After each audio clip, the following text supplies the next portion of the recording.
Hello everyone, जय हिंद। आज है 18 दिसंबर और हम लोग पढ़ने वाले हैं 18 दिसंबर से बनने वाले करंट अफेयर्स के महत्वपूर्ण क्वेश्चन।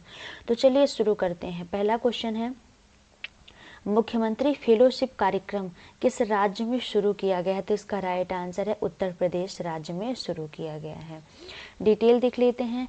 तो मुख्यमंत्री योगी आदित्यनाथ जी के द्वारा राज्य के युवाओं को रोजगार देने के लिए यूपी मुख्यमंत्री फेलोशिप कार्यक्रम की शुरुआत की है और इस कार्यक्रम के तहत शहरी विकास योजना प्रबंधन और मॉनिटर में युवाओं को सक्रिय रूप से शामिल किया जाएगा, जिससे युवा नागरिकों को आत्मनिर्भर विचार, नवाचार और विकास में योगदान करने की शक्ति मिलेगी। इसमें ज़्यादा डिटेल जाने की ज़रूरत नहीं, हमको यही ध्यान रखना है कि उत्तर प्रदेश में वहाँ के मुख्यमंत्री योगी आदित्यनाथ जी ने फेलोशिप कार्यक्रम की शुरुआत की है और काहे के लिए शुरू की है? तो राज्य के युवाओं को रोजगार देने के लिए शुरू किया गया है। अगला क्वेश्चन देख लेते हैं। उत्तर प्रदेश के किस एयरपोर्ट को दूसरे निजी एयरपोर्ट के रूप में विकसित किया जाएगा? तो इसका राइट आंसर है लाल बहादुर शास्त्री एयरपोर्ट को विकसित किया जाएगा। इससे पहले केंद्र सरकार ने फरवरी 2019 में, यहाँ थोड़ी डिटेल देख लेते हैं, तो फरवरी 2019 में 6 हवाई अड्डों का निजीकरण किया था। 6 हवाई अड्डों का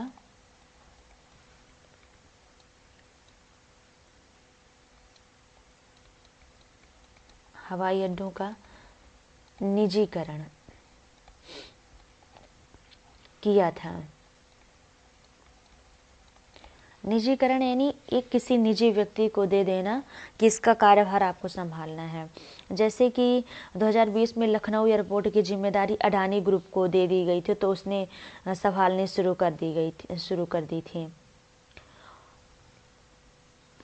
उदाहरण से जैसे आप लोग समझ लिए है ना कि नवंबर 2020 में जब ये 6 हवाई अड्डों को निजीकरण किया गया था, तो उसमें लखनऊ एयरपोर्ट भी शामिल था और लखनऊ एयरपोर्ट की फिर जिम्मेदारी नवंबर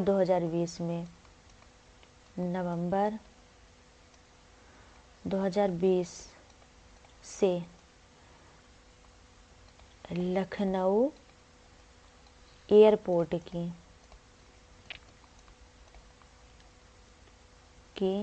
जिम्मेदारी अडानी ग्रुप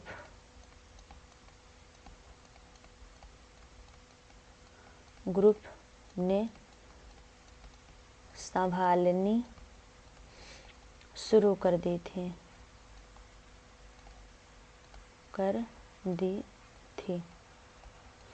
इस तरीके से तो निजीकरण का मतलब होता है कि निजी ग्रुप को, किसी कंपनी को, किसी बड़े आदमी को, जैसे अडानी ग्रुप को दे दिया गया ऐसा।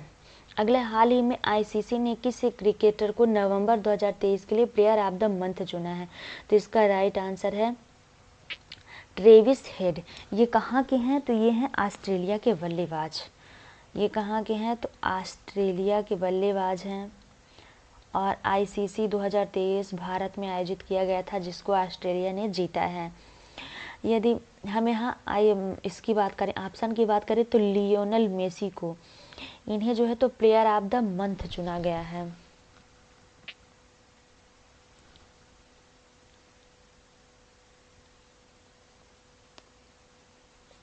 इनको चुना गया है Times athlete of the year, sorry player of the month नहीं, लियोनल मेसी को चुना गया है Times athlete of the year. Lionel Messi को चुना गया है। नीरज चोपड़ा को वर्ल्ड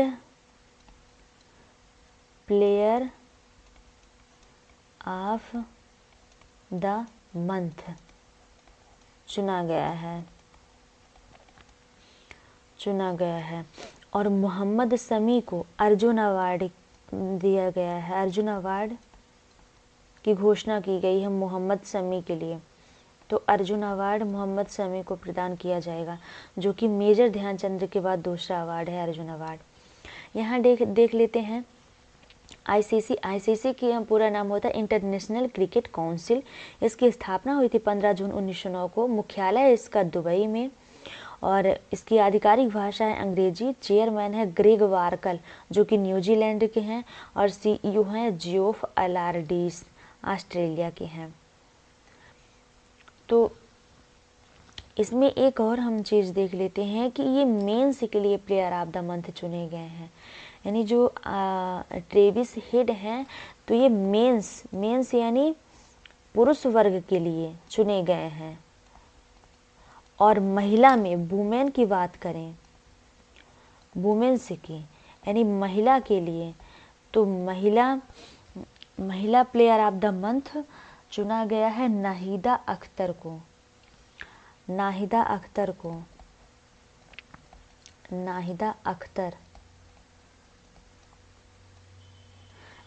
अख्तर चुनी गई हैं वुमेन्स की तरफ, यानी महिला प्लेयर ऑफ द मंथ चुनी गई हैं। और ये कहाँ की हैं, तो बांग्लादेश की हैं।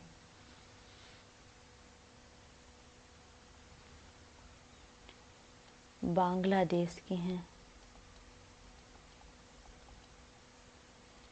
नाहिदा अख्तर। और ये जो प्लेयर ऑफ द मंथ आप लोग सुन रहे हैं, एक अवार्ड है प्लेयर ऑफ द मंथ, और इस अवार्ड से सम्मानित किया जाता है खिलाड़ियों को।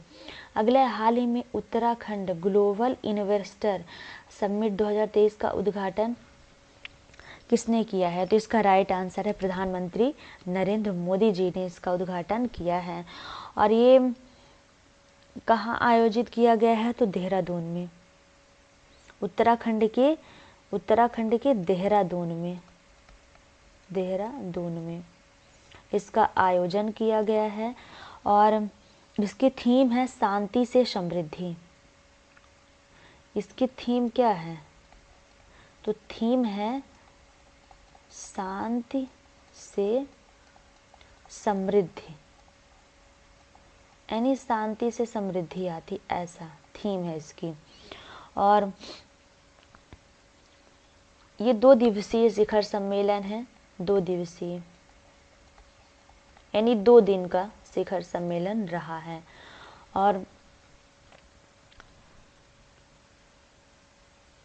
और देहरादून में कहाँ आयोजित किया गया है, तो वन अनुसंधान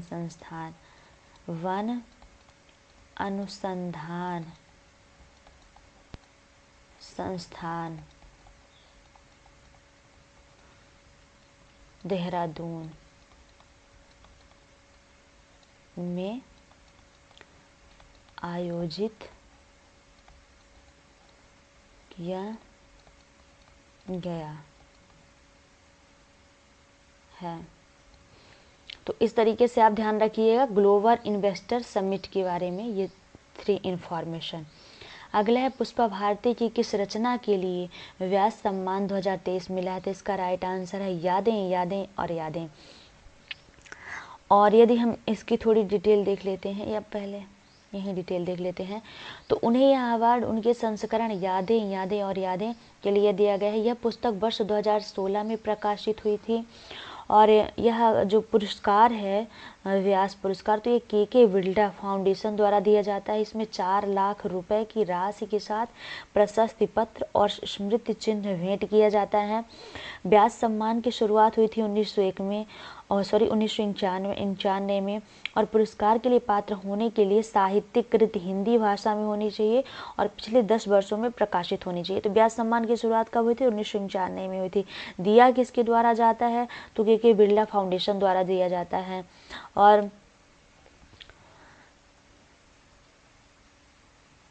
इसमें क्या क्या दिया जाता है, तो 4 लाख रुपए के साथ प्रशस्ति पत्र भेंट किया जाता है।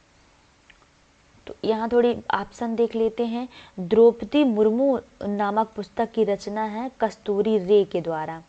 कस्तूरी रे ने द्रौपदी मुर्मू नामक रचना की है। और ये पागल खाना जो है, तो ये पागल खाना रचना है ज्ञान चतुर्वेदी की। ज्ञान चतुर्वेदी की रचना है पागल खाना।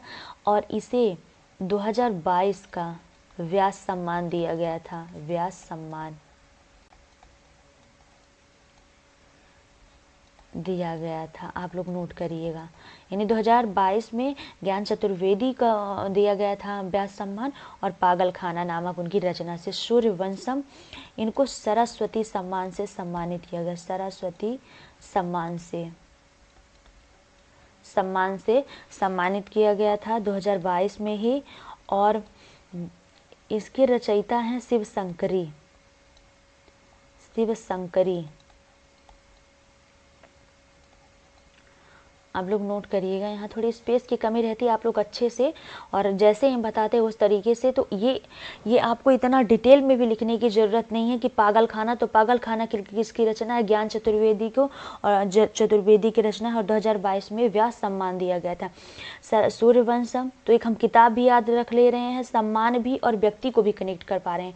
तो सूर्यवंशम सरस्वती सम्मान 2022 से सम्मानित की गई थी, और जिनकी रचना है शिव शंकरी की रचना है। और यादें पुष्पा भारती जी की रचना है, और ये 2023 के लिए व्यास सम्मान से सम्मानित की गई हैं। अगला क्वेश्चन देख लेते हैं। अंडर 19 पुरुष क्रिकेट विश्व कप 2024 का आयोजन किस देश में होगा? तो इसका राइट आंसर है दक्षिण अफ्रीका में आयोजित किया जाएगा। और दक्षिण अफ्रीका के जोहान्सबर्ग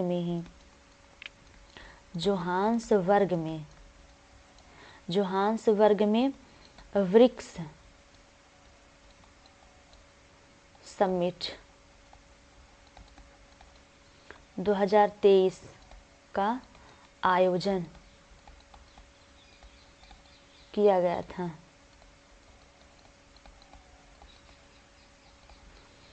अगला क्वेश्चन देख लेते हैं। आईपीएल 2024 का आईपीएल ऑक्शन, यहाँ लिखा है आईपीएल 2024 की, ये मिसिंग। आईपीएल 2024 की प्लेयर लिस्ट में कुल कितने खिलाड़ियों को शामिल किया गया? तो इसका राइट आंसर है 333 खिलाड़ियों के। यहाँ डिटेल देख लेते हैं। तो 333 खिलाड़ियों को शामिल किया गया है। और आईपीएल का पूरा नाम होता है इंडियन प्रीमियर लीग। इसकी स्थापना हुई थी 2008 में। इंडियन प्रीमियर लीग 2024 के लिए जो गुजरात टाइटंस का कप्तान है वो शुभमन गिल को बनाया गया है। इसकी घोषणा भी पहले से ही हो चुकी है। अगला है राष्ट्रीय ऊर्जा संरक्षण दिवस की शुरुआत कब हुई थी? तो इसका राइट आंसर है 2001 में हुई थी। यदि हम बात करें 2008 की, तो अभी हमने जस्ट बताया कि आईपीएल की स्थापना हुई थी, शुरुआत हुई थी। स्थापना ना लिख के शुरुआत लिखते हैं कि आईपीएल की शुरुआत हुई थी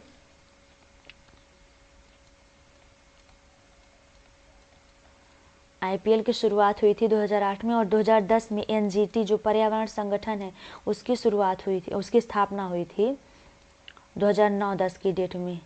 नेशनल ग्रीन ट्रिब्यूनल, उसका पूरा नाम होता है नेशनल ग्रीन ट्रिब्यूनल। 2005 में व्रिक्स संगठन या सम्मेलन, समझो सम्मेलन 2000 मतलब 5 में व्रिक्स संगठन जो है, आप संगठन ही लिखिए, तो ब्रिक्स संगठन की स्थापना हुई थी 2000। ये समूह के रूप में, ये 5-6 देशों का समूह है समूह के रूप में ही।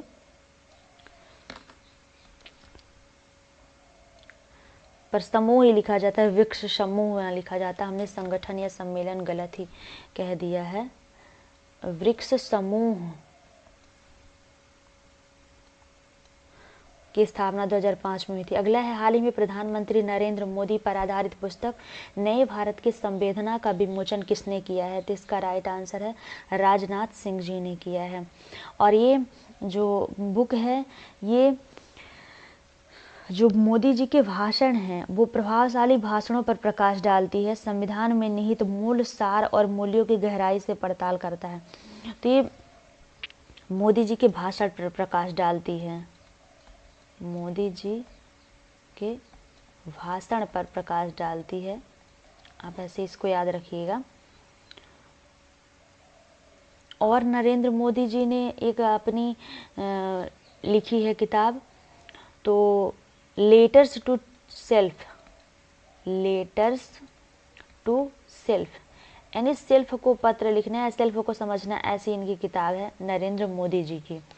निर्मला सीतारमण जी ने जीएसटी भवन का उद्घाटन किया है त्रिपुरा। जीएसटी भवन लिख देते हैं पूरा ही, जीएसटी भवन का जीएसटी भवन का उद्घाटन किया, आप लोग नोट करिएगा, त्रिपुरा के अगरतला में, त्रिपुरा की राजधानी अगरतला में, आप लोग लिख लीजिएगा। अगला है उत्तर प्रदेश के किस जिले में ब्रिटेन की कंपनी द्वारा रक्षा क्षेत्र में 7500 करोड़ रुपए का निवेश किया जाएगा? तो इसका राइट आंसर है अयोध्या। अयोध्या में 22 जनवरी को प्रभु श्री राम जी का मंदिर का भव्य उद्घाटन समारोह आयोजित किया जा रहा है। सांची, आप सभी भक्तगण वहाँ पहुँचने का कष्ट करें, या वहाँ ना पहुँच पाएँ तो अपने घर से ही पूजन करें। और जो सांची है ये देश का पहला सौर शहर है, देश का पहला सौर शहर सांची है। इंदौर सबसे स्वच्छ शहर के रूप में बना हुआ है कई सालों से, स्वच्छ शहर। बेंगलुरु इसरो का मुख्यालय, इसरो के वर्तमान अध्यक्ष हैं एस सोमनाथ। आप सब लोग अपनी जो जानकारी उसको रिवीजन करते रहा करिए, नहीं तो भूल जाता है। So thank you, thanks for watching my videos. आशा है कि ये वीडियो आपके लिए काफ़ी हेल्पफुल होगी और आप वीडियो को पूरा ज़रूर देखेंगे। Thank you.